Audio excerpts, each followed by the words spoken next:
I'm Rabbi Shaul Rosenblatt, and this is the weekly Tikkun Davar. This week's Torah portion is Vayakel.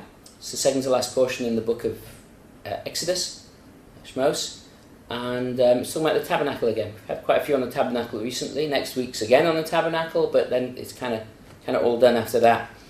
In this week's portion, we're told that the princes of the Jewish people, it talks about the donations and what people gave to the tabernacle.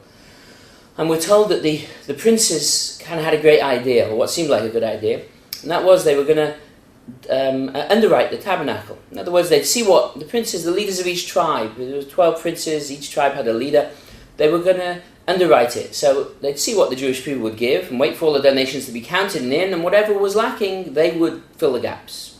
Sounds great. Problem was it backfired on them. When everything was counted, there was actually more than enough, and they missed out on the opportunity to contribute towards the tabernacle. They were pretty disappointed. The rabbis say it was a little bit of a mistake they made.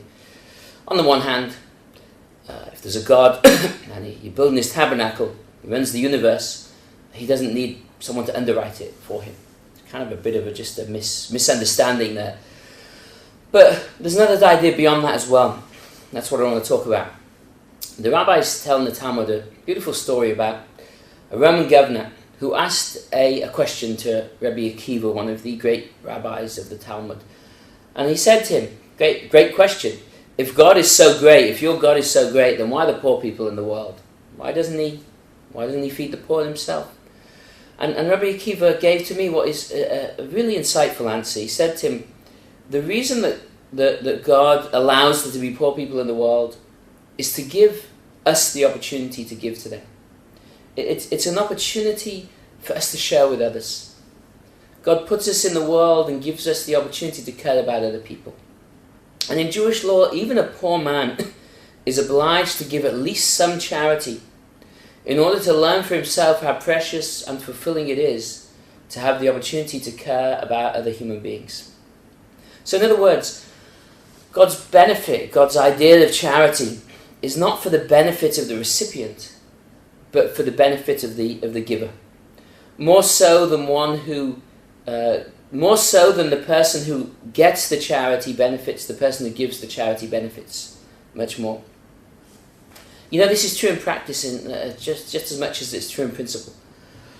If a wealthy man gives a poor man a meal, the poor man will enjoy it and will benefit from it, but he'll forget the benefit that he got as soon as he's hungry again. The wealthy man will feel the pleasure of what he's given for days, weeks, months. He'll be able to look back in 20 years' time and feel pleasure in the fact that he cared about another person. The opportunity for us to give is much more significant than for ourselves than it is even for the people that we're able to give to. And therefore, more so than charity is an obligation, more so than it is a responsibility, we need to view it as an opportunity. A world to which we cannot contribute would be a very empty and unfulfilling world. The princes of the Jewish people looked upon giving to the tabernacle as a responsibility, as an obligation. They didn't realize that it was an opportunity. If it was an opportunity, they would have jumped at it.